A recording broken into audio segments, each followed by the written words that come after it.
નમસ્કાર મિત્રો, સ્વાગત છે તમારું અમારી વાસ્તુરંગ યુટ્યુબ ચેનલમાં। મિત્રો, આવનારી પોષ પુત્રદા એકાદશીના દિવસે જો તમે ઉપાય કરી લેશો તો અવશ્ય તમારા ઘરમાં થશે એક પુત્રનો જન્મ। તો મિત્રો, જે પણ દંપતીઓ કે જેની વર્ષો જૂની મનોકામના છે કે જેના ખોળામાં હજી સુધી કોઈ બાળકનો જન્મ નથી થયો તો તે લોકોએ આવનારી આ પુત્રદા એકાદશીના દિવસે ઉપાય અવશ્ય કરી લેવો જોઈએ કે જેથી લક્ષ્મીમાં તેમજ વિષ્ણુ ભગવાનની કૃપાથી તેનો ખોળો છે એક પુત્રથી ભરાઈ જશે। મિત્રો, ઘણા પતિ પત્ની એવા હોય છે કે જેણે પુત્ર પ્રાપ્તિના ઘણા બધા ઉપાયો કરેલા હોય છે પણ તે લોકોને એનું ફળ મળતું નથી હોતું અને ઘણા લોકોએ ડોક્ટરોને પણ દેખાડ્યું હોય છે પણ તેમ છતાં તેને પુત્રનો જન્મ થતો નથી। આથી આ લોકોએ આવનારી પોષ પુત્રદા એકાદશીના દિવસે આ વિડીયોમાં અમે તમને જે ઉપાય જણાવીએ છીએ એ ઉપાય તમારે અવશ્ય કરવો જોઈએ કે જેથી તમારા ઘરે થશે એક પુત્રનો જન્મ। તો મિત્રો, આ પુત્રદા એકાદશી છે એ ભગવાન શ્રીહરિ વિષ્ણુ અને ભોળાનાથને સમર્પિત હોય છે। આથી જો તમે આ શુભ અવસર ઉપર પુત્ર પ્રાપ્તિ માટે આ એક ઉપાય કરી લેશો તો મિત્રો અવશ્ય તમારા ઘરે એક પુત્રનો જન્મ થશે। તો મિત્રો, વિડીયોમાં આગળ વધતા પહેલા જો તમે ઈચ્છતા હોવ કે લક્ષ્મી માતાની કૃપા તમારી ઉપર સદા બની રહે તો આ વિડીયોને લાઈક કરી અને કમેન્ટમાં જય માં લક્ષ્મી જરૂર લખી દેજો। મિત્રો, આ પોષ પુત્રદા એકાદશી છે એ ભગવાન વિષ્ણુ તેમજ ભોળાનાથને સમર્પિત છે। આથી જો તમે આ શુભ દિવસે પૂરી શ્રદ્ધાથી વ્રત રહો છો તો મિત્રો તમને ઉત્તમ ફળની પ્રાપ્તિ થઈ શકે છે અને સાથે જ આ શુભ દિવસે જો તમે અમુક એવા ખાસ ઉપાય કરો છો તો મિત્રો આનું ફળ તમને અવશ્ય પ્રાપ્ત થઈ શકે છે। મિત્રો, આ એકાદશી છે એ પોષ પુત્રદા એકાદશી છે એ નામ જ સાર્થક કરે છે કે પુત્રની પ્રાપ્તિ થનારી એકાદશી। તો મિત્રો, એવી મહિલા કે જે પહેલેથી જ માં બની ગઈ હોય અને એના ખોળામાં એક દીકરીનો જન્મ હોય તો તે લોકો હવે એક પુત્ર પ્રાપ્તિની ઈચ્છા રાખતા હોય છે તો મિત્રો આ એક શુભ દિવસ છે તેના માટે બહુ મહત્વનો સાબિત થઈ શકે છે। મિત્રો, આ એકાદશી છે એ 10 જાન્યુઆરી 2025ના દિવસે આ પોષ પુત્રદા એકાદશી રહેવાની છે। આથી જો તમે આ દિવસે અમે તમને જે ઉપાય જણાવીએ છીએ ઉપાય તમે કરી લો છો તો મિત્રો અવશ્ય તમારા ઘરમાં એક પુત્રનો જન્મ થશે। મિત્રો, આ પુત્રદા એકાદશી હોય છે એ વર્ષમાં 2 વાર આવે છે। એક શ્રાવણ પુત્રદા એકાદશી અને બીજી આ પોષ પુત્રદા એકાદશી। આમ 2 પ્રકારની પુત્રદા એકાદશી આવે છે।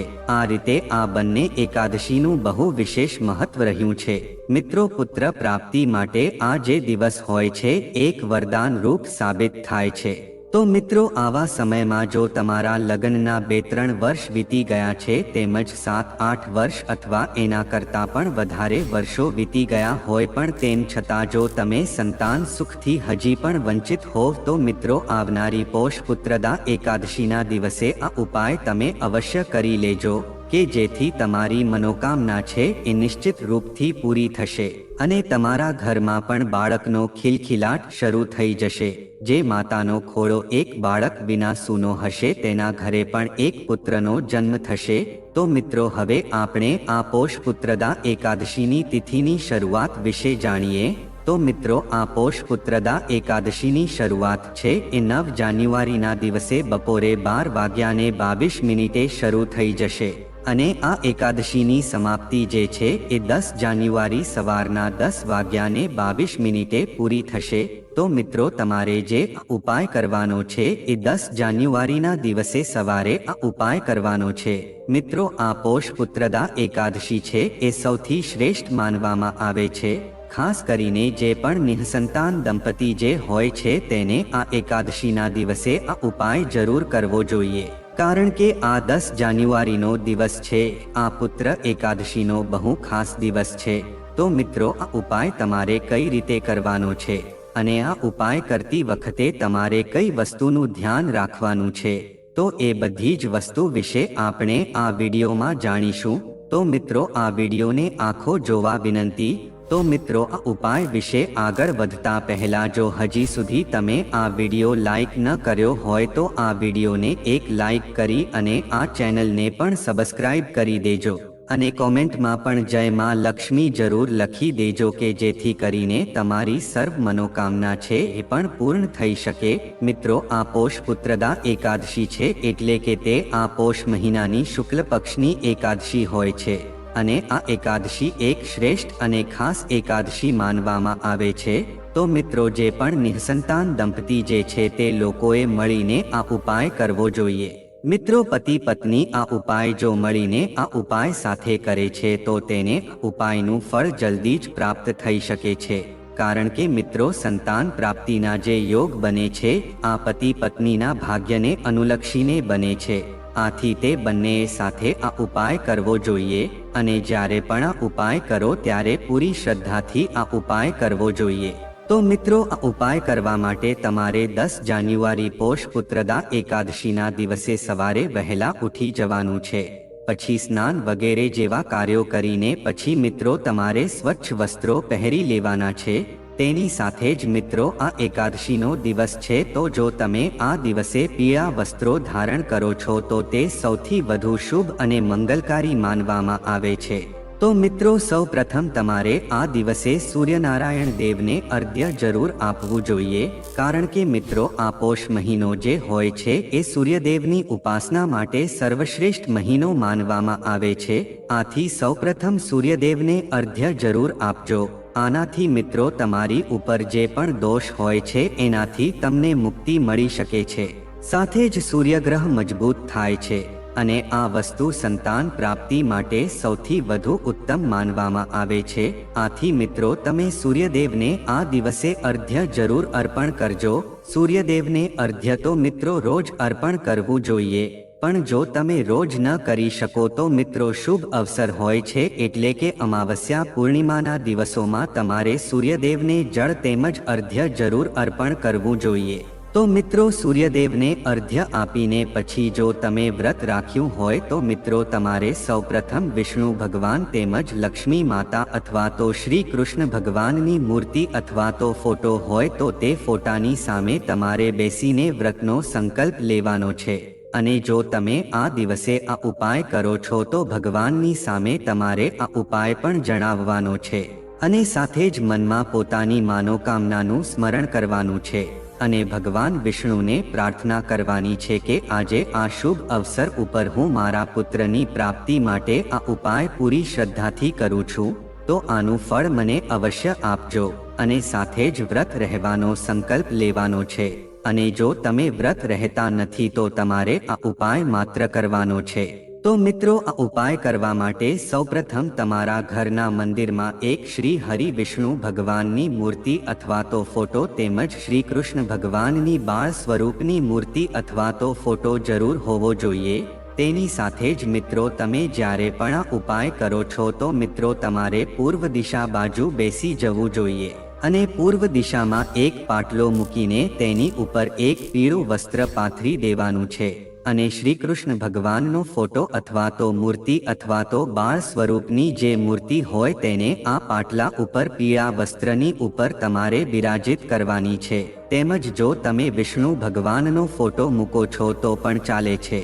અને પછી મિત્રો, ગંગાજળથી આ મૂર્તિનો તમારે અભિષેક કરવાનો છે. જો તમે ફોટો મૂક્યો હોય તો તેની બાજુમાં તમારે ગંગાજળનો છંટકાવ કરી દેવાનો છે. આના પછી મિત્રો ભગવાનને પીળા ચંદનથી એક તિલક કરવાનું છે. આની સાથે જ તમે પીળા કલરના ફૂલ પણ અર્પણ કરી શકો છો. તેની સાથે જ મિત્રો તમે ભોગમાં પ્રસાદ પણ અર્પણ કરી શકો છો. એ પ્રસાદમાં ફળ અવશ્ય હોવા જોઈએ. તેની સાથે જ મિત્રો તમે પીળી મીઠાઈ પણ અર્પણ કરી શકો છો. આના પછી મિત્રો તમારે ભગવાનને એક શુદ્ધ ઘીનો દીવો પ્રગટાવીને તેની પૂજા અર્ચના કરવાની છે. તેના પછી મિત્રો તમારે વિષ્ણુ ભગવાન તેમજ લડુ ગોપાલની સામે બેસીને આ મંત્રનો જાપ કરવાનો છે. મિત્રો, આ મંત્ર છે એ સંતાન ગોપાલ મંત્ર છે. આ સંતાન ગોપાલ મંત્ર આ પ્રમાણે છે: દેવકીસુત ગોવિંદ વાસુદેવ જગતપતે દેહી મે નયમ કૃષ્ણ ત્વામહં શરણમ ગતઃ.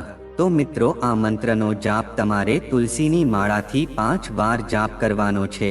તો મિત્રો તમે તુલસીની માળાથી 5 વખત આ મંત્રનો જાપ કરો છો અને આ પ્રકારે ઉપાય કરો છો તો તમારી પુત્ર પ્રાપ્તિની મનોકામના છે અવશ્ય પૂરી થઈ શકે છે. આથી મિત્રો આ સંતાન ગોપાલ મંત્રનો જાપ તમે આ ઉપાય કરીને પછી અવશ્ય 5 વાર કરજો. આનાથી મિત્રો તમારે સંતાન પ્રાપ્તિમાં જો બાધા આડે આવતી હશે અથવા તો સંતાન પ્રાપ્તિના યોગ નહીં બનતા હોય તો તે નિશ્ચિત રૂપથી સંતાન પ્રાપ્તિના યોગ બનવા લાગશે અને માતાનો ખોળો છે એક બાળકથી ભરાઈ જશે.